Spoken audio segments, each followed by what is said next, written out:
And welcome to Lily High on Life, new editions for 2020. And I'm absolutely thrilled to have in the studio with us today Warren Wills. Lily, great to be here. I'm thrilled to be here. I am actually very high on life. I wish I could say I was high on sleep, but high on life is a good place to be. Well, I have to tell the audience that you are one of the most prolific composers, musicians, musical geniuses that I've come across. In fact, the word prolific needs to have a new definition with your name next to it, because not only are you writing, producing different shows, but you're doing it globally. Tell us, just touch on each of the different countries that you are right now today in 2020 producing and creating events for. Well, I'm certainly happy to do that. I'm glad you used the word prolific, not OCD, because it's a very fine line between the two. I think my daughter and both myself, we're list obsessed. And once we make the list, we've got to go and do them. That's how it works. But 2020 is very exciting. And again, I've got to say quite honestly that I haven't sat down when I was younger and described or prescribed for myself a year where I must be doing work in the Middle East and in London, in America and in Kazakhstan and Eurasia. It's amazing how these things unfold. But where we are at the moment, there's the number of territories that I'm involved with for 2020. The first one, which is definitely sort of my main HQ and the hub of all activity, is London. And for me in London, it's been my home for 35 years. I've got 3 kids who grown up there. I've got 2 grandkids there. But by its very nature, given its culture and its tradition, it really is the mecca, which we'll come on to, but in so many ways, of so much creativity. And I actually think more so than New York, because traditionally and culturally, so much of what goes right back, pre-Shakespeare even, emerged out of the UK. London, and you've just completed a very successful, sold-out show on the West End in London. I was thrilled to be working on a production called Reputation. It was produced and written by Alec Glass, but I came in to do a lot of the heavy lifting, a lot of the composition, all the musical arrangements, and I directed and MD'd the show. We did have another Australian in it, a guy called Jeremy Seacombe, who was fabulous in it.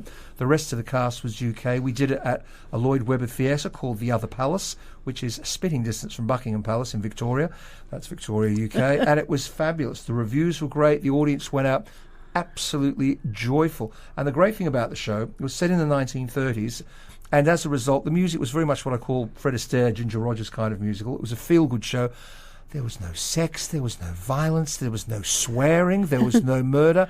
You don't get that these And it was days. sold out. It was sold out. It was great fun. And then at the same time that you were doing that, you also went on this amazing tour of the Middle East as a Jewish boy from Melbourne. Please talk about that.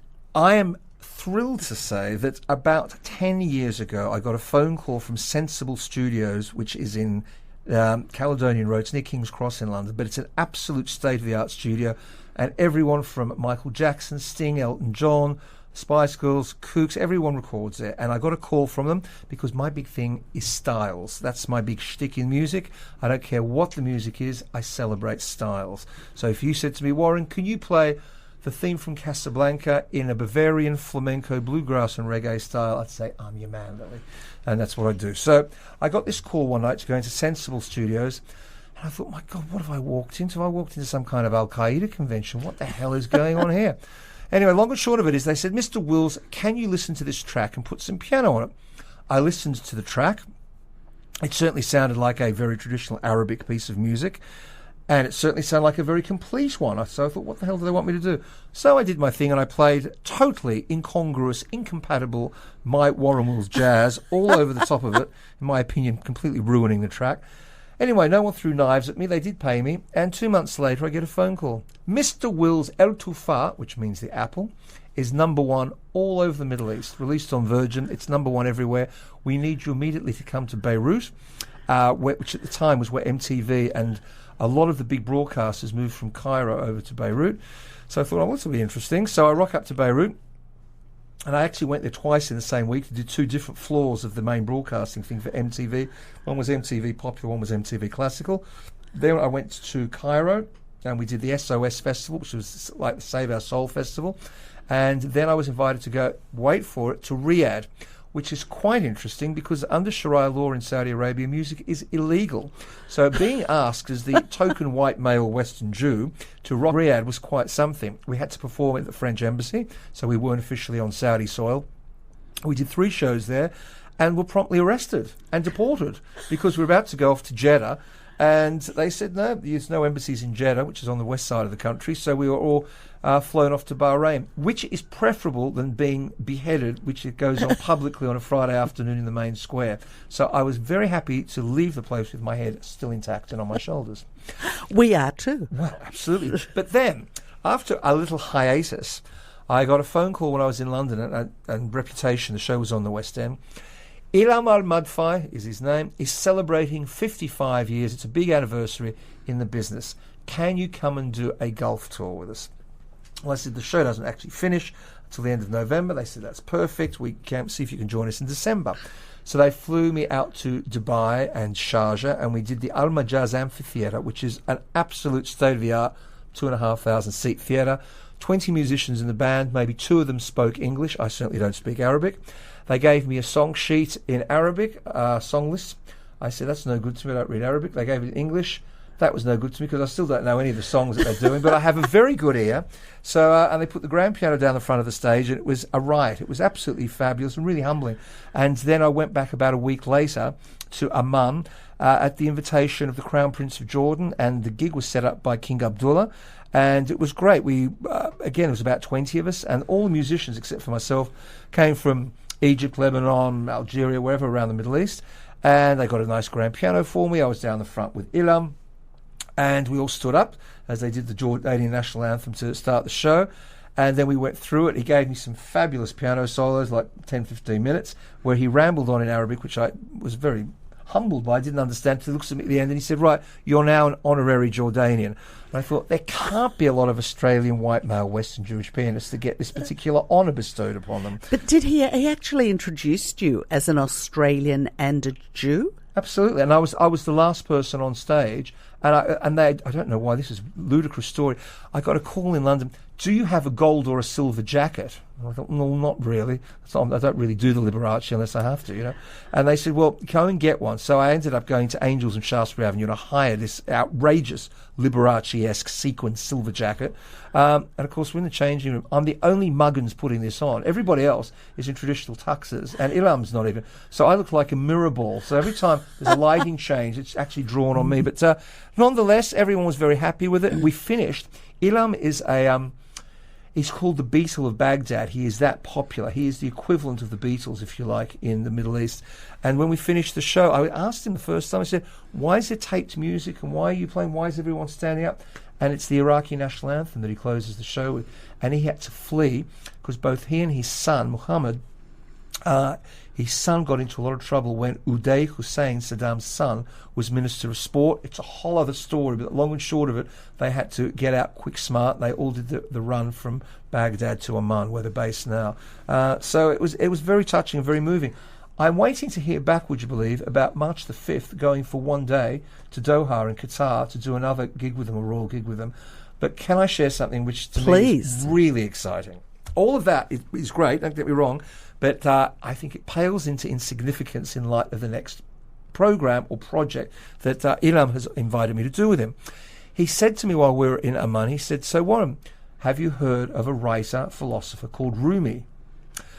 And I said, no, although I could make a joke about things needing to be more roomy here and there, but I had never heard of him. R-U-M-I. Some of your listeners may well be familiar. You may well be familiar with him. I am familiar. You're way ahead of the game of me on that one, I'm afraid. But so anyway, so I Google searched Rumi, and apparently he was the most bought and the most read poet-philosopher in the USA last year, despite being dead for 400 or 500 years. So he's a bit the kind of the Shakespeare Cervantes sort of time frame.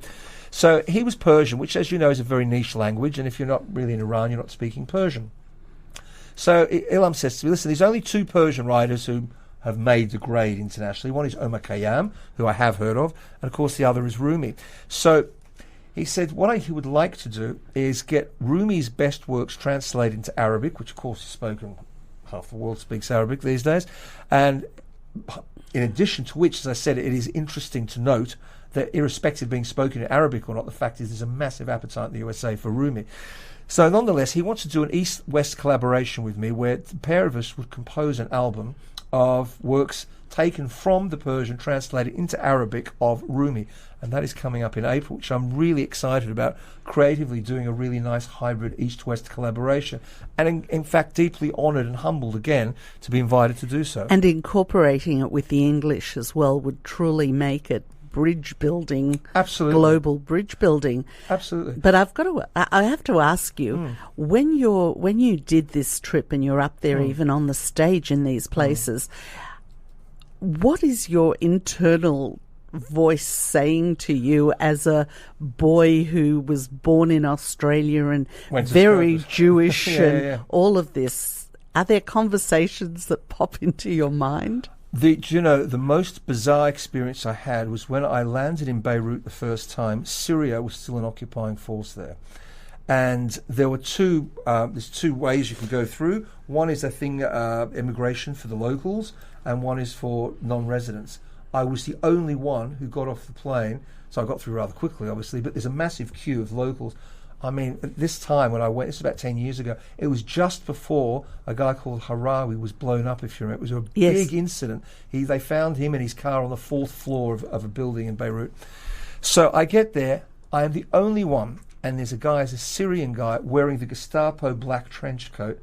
So the first thing he says to me, he says, so you have been to Israel, yes? So I'm laughing very nervously. Oh, God. Because it's stamped in your passport. No, it's not. My God, I wouldn't get through. I'd be arrested. How did he know? He was just being provocative. He was joking. Oh. But I very nervously laughed with him at the joke. Thought I'd better not say anything. The other thing, let me tell you, which is where I had an unusual experience. When you arrive in any normal country where you are issued with a landing card when you're on the flight, they say, what's your name, what's your passport number, where have you come, where are you staying in this country, all the usual stuff. In Saudi Arabia, on the landing card, it has one question: what religion are you? Wow. Well, noting that they still have, as I say, Friday afternoon beheadings, I put not applicable. I thought that might be the smart move. Especially going into Saudi Arabia. Correct. And then when you're actually there and you are the only Jewish person, does that have... what does it do to you on your... Is there fear? Is there pride? Is there wonder? What does it do to your soul? Do you know what? I am genuinely grateful for the fact that doing music as I do, and I've said this, and this is my mantra for years and years, music genuinely transcends language, religion, politics, and borders. I am not someone who has a political agenda either on the left, the centre, or the right. I don't want to know about politics because by its very nature, politics is divisive. However you look at it, like the law. So to me, I'm going over there, and music is the passport that I'm taking with me. Therefore, I find it really exciting that I'm given these opportunities which would otherwise be completely void. They would not exist. The doors would not be open for me.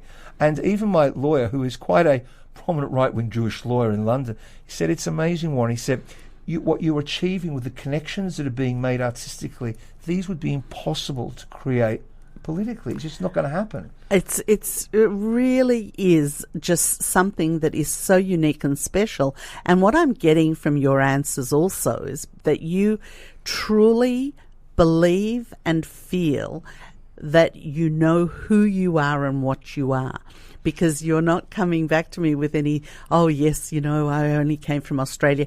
You have a complete sense of yourself as a total human in the world, where you don't question. You know what you do, you do it well, and you are being constantly given appreciation by the world for what you're doing. Believe me, I am also very, very grateful, and I mind it every day when I wake up, how grateful, lucky and fortunate I am to have these opportunities. In any other walk of life, I wouldn't have these opportunities. But, unfortunately, to most people not involved with the arts, these doors are closed.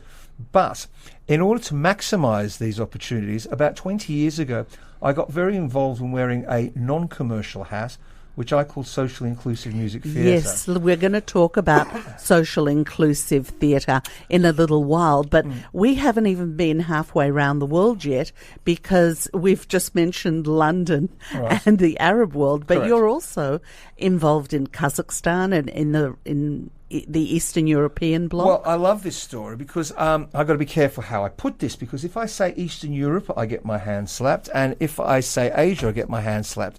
But not so long ago, I was working quite extensively with a guy called John Farndon. John Farndon is currently the Royal Literary Fellow of Great Britain, and he is the most published author alive in the UK. He has 800 books published, not articles or essays, but books. And he's currently up for another award. He's up for the PEN Award for translations of works from Uzbekistan, and he goes to New York. And the PEN Award's a bit like the Oscars, but for translation. John got very heavily involved with translating works from Eurasia. So the first question we need to establish and ask is, what the hell is Eurasia? It is a very specific region of the world, as my friend Marat, who is, I'm not going to dare pronounce his surname, who is the roving ambassador of Eurasia, tells me it is Russia, Moldavia, Kazakhstan, Uzbekistan, Armenia, Azerbaijan. It's a very specific area. It has virtually zero profile in the West.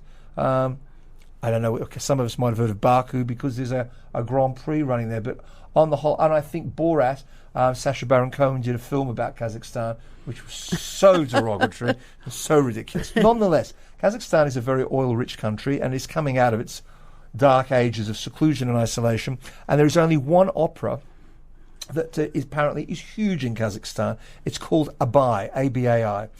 Well, when I was in London, as one does, I got a phone call, can I come in the next day to the Kazakh embassy in Pall Mall, opposite the Canadian embassy? And I said, well, sure, why not? So in we rock, and we meet the Kazakh cultural attaché, who says, now I understand you boys are interested in doing this piece about Abai, but bringing it to the West, which means a reinvention of it. So it'd be new arrangements, it'd be a translation, etc., to go on in London in June this year at what's called the Grimebourne Festival at the Arcola, which is in London. So we told them what we were doing, and we left, and 2 days later we get a call. We said, right, yes, the Kazakh government wants to produce it. They will pay for the whole thing. Can you put a budget together? Whoa. Well, we put a budget together there and then, which was wholly inadequate. And funnily enough, 2 days ago, we just submitted the full budget to them. I'm assuming that they said they're approved. Watch this space. I will tell you how if exciting. It goes on, because we need to start arranging, rebuilding, casting, etc., almost immediately. So our special guest in the studio today is Warren Wills. You're listening to J-Air 87.8 FM here in Melbourne. This is your number one choice. With today's hottest hits, yesterday's favorites. Yesterday's hits, today's hits, tomorrow's hits, all hits, all day. Night. J-Air 87.8 FM. And we're back with Warren Wills. So, Warren, with this new project as well, you are currently also involved in a World Children's Choir project. Now, this is a big story. How much time have you got? Well, we'll have to keep it down because there's still so much more. I wasn't joking when I used the word prolific. Okay, I'll talk fast and I'll try and be concise. About 20 years ago, I was living in a borough called Haringey, North London.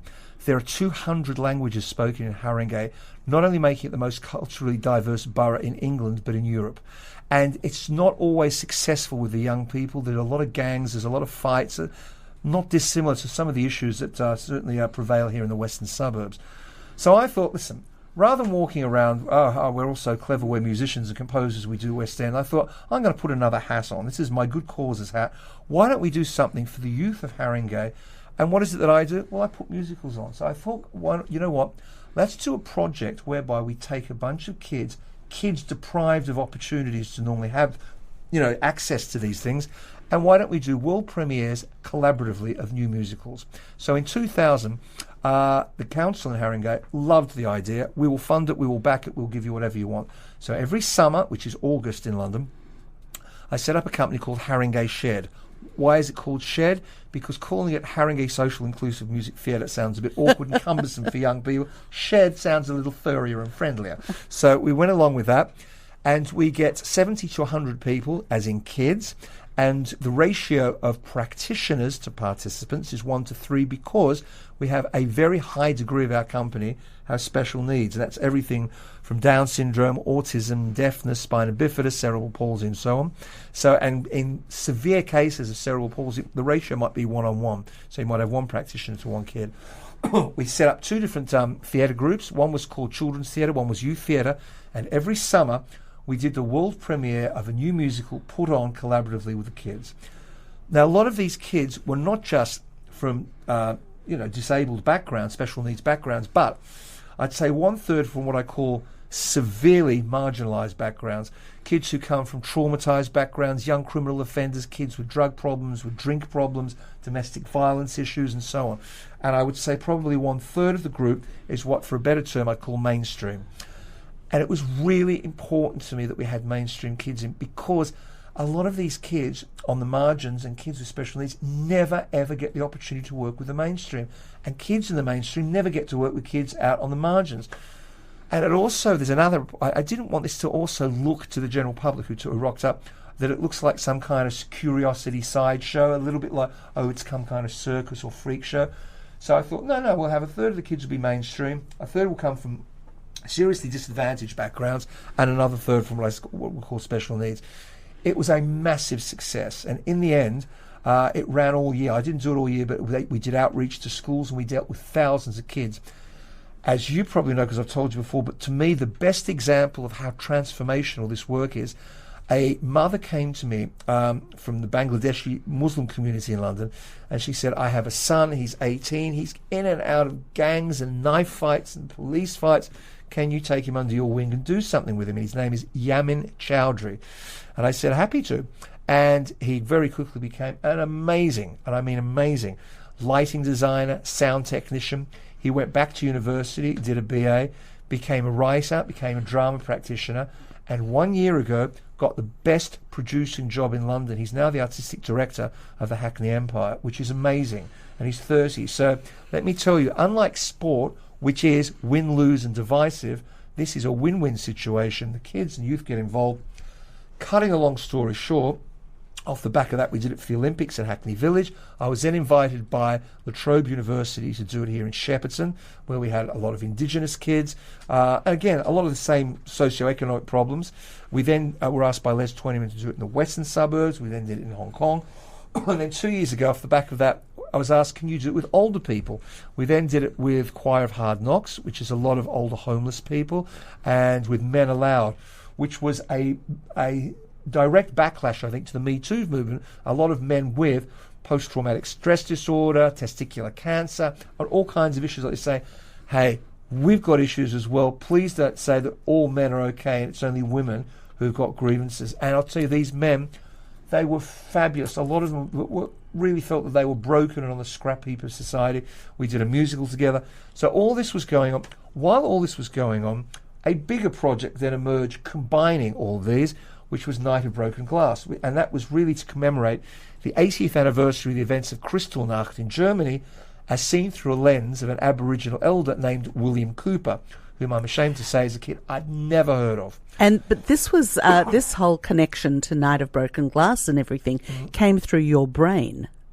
Absolutely. I thought it would be great to do something to commemorate Kristallnacht, but particularly through the eyes of something that was Australian. This whole movement that you've created of inclusiveness for music just blows my mind, because there's music and your successful commercial career is one level, but then to bring this kind of cohesiveness into people who are really on the margins of our society is something amazing to behold.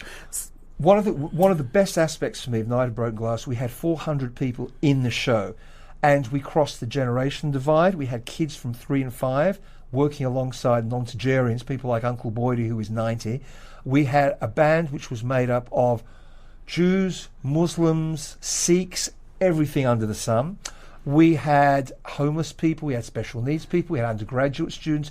It was absolutely the real definition of what inclusive music theatre should be. And I went to see it with a mind that was a little bit open, but very suspicious because I saw it advertised and it was like, how the hell do you do a musical about something like Kristallnacht? And who are these people that are doing it? Because it was put on by the Australian Catholic University. Australian Catholic University.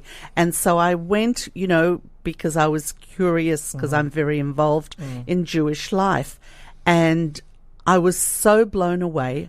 My love affair with you began on that night. I went up and spoke to you afterwards. I was just so impressed and continue to be, because what you're doing it's not even human. I mean, to these people who you are bringing into the mainstream together with mainstream, and what you were saying just before about not wanting to make it a show or a sympathy thing, but actually inclusion, it just blows my mind. I have total, complete love, respect, honour for you and what you're doing in this, let alone all the terrific commercial stuff. Oh, no, thank you. I must point out as well, I mean, as fascinating it is, hugely fascinating, the fact that William Cooper, an elder Indigenous Aboriginal man, made the only recorded private citizens' protest to the German government here in Melbourne against the treatment of the Jews.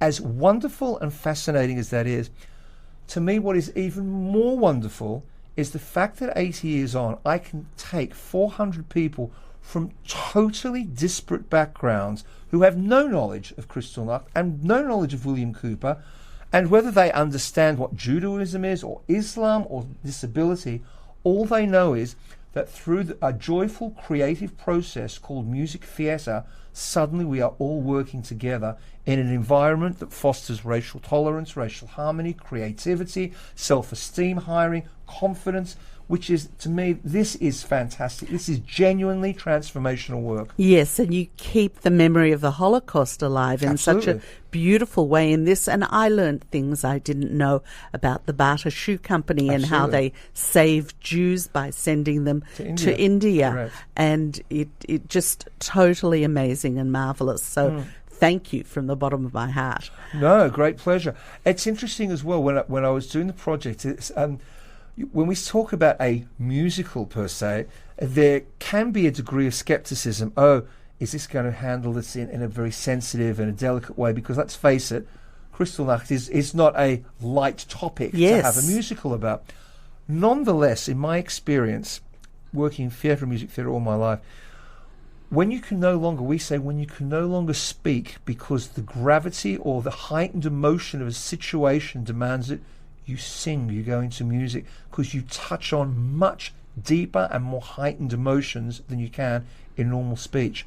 So I have no issue whatsoever, however somber or however weighty a subject is, I have no compunction whatsoever to set it to music. And you've proved that's so true.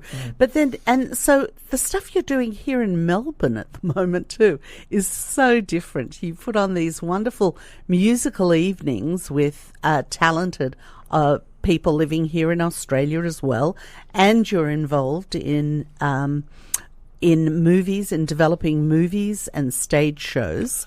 Well, again, we've got a very exciting. This came of nothing. When I came back here at the start of this year in January, which was 4 weeks ago. I don't know where we are, but I thought, right, it was becoming quite clear I'd only be here for a short time because things are certainly heading back to Europe very soon. Nonetheless, I thought, listen, we're in Melbourne, we know so many wonderful people, we've got to do something. So the first thing is, you mentioned about the Young World Choir. A number of issues which are very close to my heart, and I suppose one of the big ones is water. I'm not going to be one of these people that bang on about there's bushfires and there's climate change. I'm going to use the word water because everyone understands, irrespective of your situation, what it means to have a shortage of water. I don't care what the history of it is. I don't care why it's happened, but it's an issue. It is an issue. And it was made very clear to me, you get water in three ways. You get it from rainfall, you get it from wells, and you get it from the sea. I'm involved with two companies, and this is way out of my remit. One is called Botanical Water, which deals with the plantification of water, which is a game changer. And the other is Seawater Greenhouse. And it's a guy called Charlie Payton, who is a lighting designer, who developed the patent on vari-lights in the 70s for bands like Genesis. And he asked himself, I wonder if dealing with light, I can use it to actually feed the world. And it's exactly what he's doing. So water is one of my causes. Racial harmony, obviously, to further elaborate on what we did before with Night of Broken Glass, is another one. And then another issue came up, which we haven't mentioned, which is Macedonia. And in Bitola in Macedonia, there's a football stadium where they propose to do a project which intends to eradicate child poverty by 2025. Well, first of all, that is highly ambitious. But you remember when Live Aid came about, all the goodwill that went on, very little of the money actually reached the very people it was intended for. And a lot of that is politics. What's very good about this Macedonia thing is that they're not looking to reinvent the wheel here, and it's not an administrative process. They're actually talking about the money going for hot meals, for shoes, for very, very practical ways of spending the money to bring about very real change for these kids. So I find myself, okay, I'm aligned to three causes: water, child poverty, and racial harmony, which are very close to my heart. And I find myself with all these different groups around the world who want to participate. One of the great things that happened when I was in Amman, two of the promoters said, Warren, it's great what you do, you're playing, and how can we get involved? And so I told them about this Young World Choir. The next day, they sent me on WhatsApp, they said, I've got three choirs for you. We have an Egyptian, a Lebanese, and a Jordanian children's choir. They want to be part of this whole experience. So, next Thursday, we're doing a soiree here to launch this Young World Choir idea. It's going to be very private, very intimate, but it'll be the first of many events dotted throughout the world this year, and we will give it as much social media, which I'm a huge ignoramus about, I must say, but as much profile as possible. So we're doing that, which is then followed by something completely different at the track, the Marquee in Turak Road on February the 27th with an Israeli singer, Vered Harel. And it is I was asked, do I want to do a season of anything that interests me musically? And I said, yeah, call it Masterpieces, and we'll come up with masterpieces from all over the world in all different generations. So the first one is masterpieces from in Israel, in Hebrew, in Ladino, in Yiddish, in Russian, that Vered is doing. Straight after that, on the 28th and the 29th, and the 1st of March, a new theatre has just opened here in Albert Park. It's called CAT, Cracked Actors Theatre. It's a beautiful space. It's a bit like Chapel Off Chapel, but it's the Albert Park, proper dedicated theatre.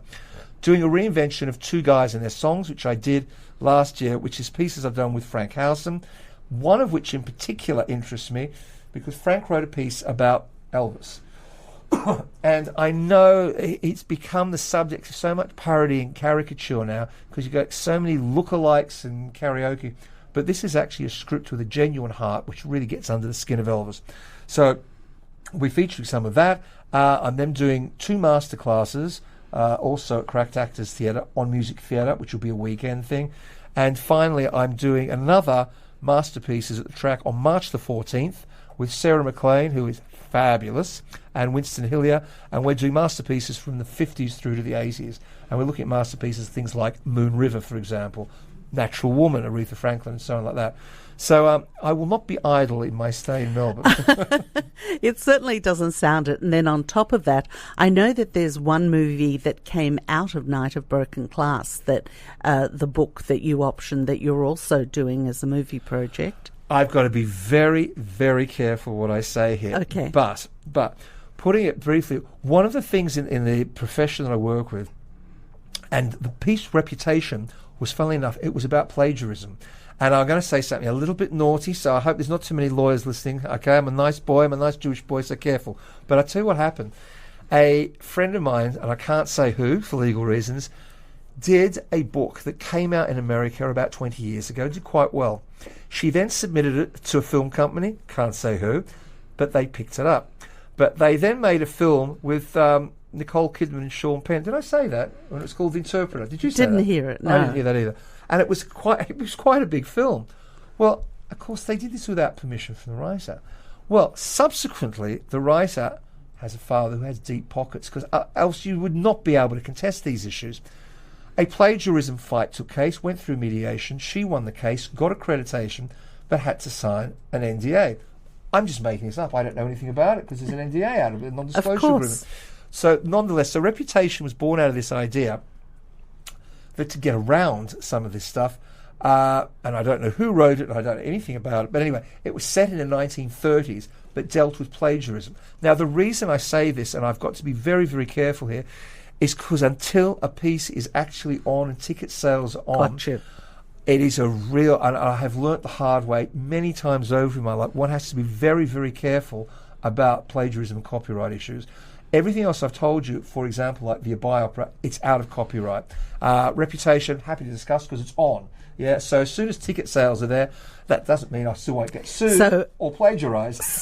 Suffice to say, you're involved in quite a number of developments of upcoming shows, both live and movies. Absolutely. And yeah, I am, and I'm thrilled about it. Some of them I'm happy to discuss. Some it's probably more prudent that I don't. Absolutely not a problem. What you're talking about, there is a particular project which is very exciting and looks at a very interesting aspect of the Holocaust and concerns itself with a dramatic stage version of it. It concerns itself with a film version of it. And I would say watch this space, and I would hope that 6 months down the track we can talk freely about the matter that we're at the moment being rather coy about. Absolutely. Now, I'd like to, there's so much to talk about. We don't have time for the music that we planned for this show, even though it's all about music, right, because I just want to keep talking to you. So I want to ask you, as you knew that you had a talent at the age of 4. Do you know what? We used to go here in Melbourne to Footscray. Now, whatever you think about Footscray now, let me tell you, when I was 4 and I went to Footscray, I dreaded it. It stunk of chimneys and factories, and as a kid it was one of those, are we there yet? Oh, do we have to go to Footscray? Because my grandfather, who stowed away on a boat before the First World War when he was 12 years old from Poland to Birmingham, and he became a tailor in Birmingham. He came over to Australia, and he was a huge classical fan. He had a particular record, and I remember it very well to this day. It's Vladimir Perlmutter plays Chopin. I heard it when at his place, only at his place, and as soon as I got there he put it on, and every time subsequently that we went, I'd listened to it. I was so excited. I knew every track sideways and back to front. At that point, that's all I wanted to do. I wanted to be a musician and a composer, like Chopin. And we're listening to Warren Wills on J-Air 87.8 FM. And just a quick station promo and we're back. We're always looking for people with an interest in radio, either presenting your own show or being on the technical side. Become a volunteer now. Head to our website at j-air.com.au. Follow the Get Involved link and click on Become a Volunteer Now. So we're back with Warren Wills. Warren, so was your grandfather also a musician? He wasn't a musician. He was actually a very, very keen Chopinist. He just loved classical music. And I remember back in the day, he would listen to 3AR and 3LO, which I'm sure no longer exist. And I remember them very well, and I remember his music very well. I started learning the piano when I was 4, and I developed an obsessional, insatiable appetite, so much so I had to literally be physically dragged off the piano stool by my mother to come for dinner and things like that. Gosh. By the time I was 10, I'd finished all my grades, and my mum thought, what the hell am I going to do with him? So she took me off on a Saturday to the conservatorium, and I did an audition at the age of 10 for a guy called John McCackey, who subsequently went on to be the Dean of Music at La Trobe. And he said, right, young man, show us what you can do. And I remember this very clearly. I was 10. I sat down at the piano. I thought, oh, this is all very exciting, be at the university. And he said, can you improvise for me in B-flat major? I said, oh, yeah. So I did my thing. And he said, right, I'll take him. And every Saturday, my mother would painstakingly take me over to Melbourne Conservatorium, where for 2 or 3 hours I'd be doing composition with John McCackey at the conservatorium.